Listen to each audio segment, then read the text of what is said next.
ക്രിമിയയിൽ Russian നിയന്ത്രണം തുടരുന്നതിൽ അമേരിക്കയ്ക്ക് അനുകൂല നിലപാട് എന്ന സൂചന. പാരീസിൽ യുക്രൈൻ വിഷയം സംബന്ധിച്ച് യൂറോപ്യൻ യൂണിയൻ രാജ്യങ്ങളുടെ യോഗം നടന്നിരുന്നു. US state secretary Marco Rubio ഉൾപ്പെടെ പങ്കെടുത്ത യോഗത്തിൽ ലഭ്യമാക്കിയ രേഖയിലാണ് ഇക്കാര്യമുള്ളത്. 2014 മുതൽ ക്രിമിയയുടെ നിയന്ത്രണം റഷ്യയ്ക്കാണ്. ഐസൺ ചേരുന്നു. ഐസൺ, റഷ്യ യുക്രൈൻ യുദ്ധം അവസാനിപ്പിക്കണം എന്ന് US ആവശ്യപ്പെടുമ്പോൾ ക്രിമിയയിലുള്ള റഷ്യൻ നിയന്ത്രണം തുടരുന്നതിൽ അമേരിക്കയ്ക്ക് എതിർപ്പില്ല എന്നുള്ള സൂചനകളാണോ വരുന്നത്?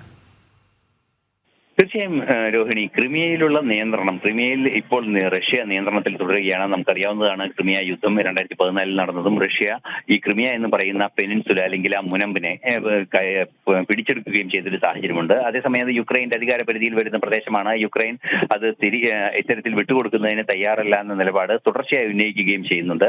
പക്ഷേ ഇക്കഴിഞ്ഞ ദിവസം, അതായത് പാരീസിൽ മാർക്കോ റൂബിയോ ഉൾപ്പെടെ പങ്കെടുത്ത ഒരു യോഗം നടന്നിരുന്നു. യൂറോപ്യൻ യൂണിയനുമായ ഒരു യോഗമാണ് നടന്നത്.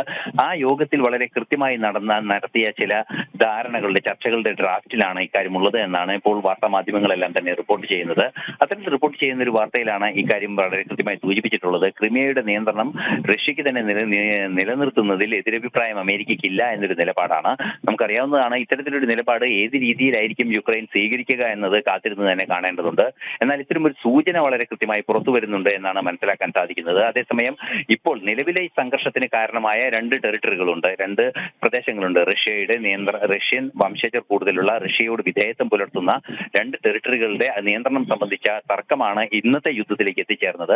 ആ യുദ്ധത്തിലേക്ക് എത്തിച്ചേർന്ന സ്റ്റേറ്റുകളുടെ അല്ലെങ്കിൽ പ്രദേശങ്ങളുടെ വിഷയങ്ങൾ സംബന്ധിച്ചുള്ള തുടർ ചർച്ചകളൊന്നും തന്നെ വിശദമായി പുറത്തു വന്നിട്ടില്ല എന്നതാണ് യാഥാർത്ഥ്യം. എന്നാൽ വെടിനിർത്തൽ അനിവാര്യമായി ഉണ്ടാകേണ്ടതാണ് എന്ന നിലപാടിലേക്ക് കർശനമായി നീങ്ങുകയും, അല്ല വെടിനിർത്തലിൽ നിന്നുള്ള നീക്കങ്ങൾ ഇനിയും വൈകിക്കുകയാണെങ്കിൽ അമേരിക്ക പിന്തിരിയുകയും ചെയ്യുമെന്ന് അമേരിക്കൻ പ്രസിഡന്റ് ഉൾപ്പെടെ അറിയിക്കുന്ന ഒരു സാഹചര്യം പോലുമുണ്ട്. നിലവിലെ സാഹചര്യത്തിൽ യുക്രൈന്റെ നിയന്ത്രണത്തിലുണ്ടായിരുന്ന ക്രിമിയ റഷ്യ 2014 പിടിച്ചെടുത്തിരുന്നു. പിടിച്ചെടുത്ത റഷ്യയ്ക്ക് ആ ക്രിമിയയുടെ നിയന്ത്രണം തുടരണം എന്നൊരു നിലപാട് അമേരിക്കയ്ക്കുണ്ട്. എന്നാൽ നിലവിലെ സാഹചര്യത്തിൽ തർക്കമുണ്ടായിരിക്കുന്ന, അല്ലെങ്കിൽ ഈ കഴിഞ്ഞ 3 വർഷം മുമ്പ് തർക്കമുണ്ടായ രണ്ട് പ്രവിശ്യകൾ സംബന്ധിച്ചുള്ള അന്തിമ തീരുമാനങ്ങളെ സംബന്ധിച്ചുള്ള റിപ്പോർട്ടുകളൊന്നും തന്നെ പുറത്തു വരികയും ചെയ്തിട്ടില്ല. നിലവിലെ സൂചനകൾ അനുസരിച്ച് തുടർ ചർച്ചകൾ ഇക്കാര്യത്തിൽ ഉണ്ടാകേണ്ടതുണ്ട്.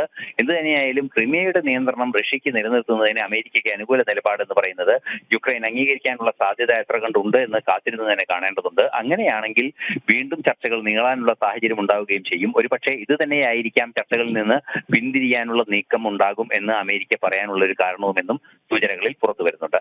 ശരി, ഐസൺ ജൂസാണ് വിവരങ്ങൾ നൽകിയത്.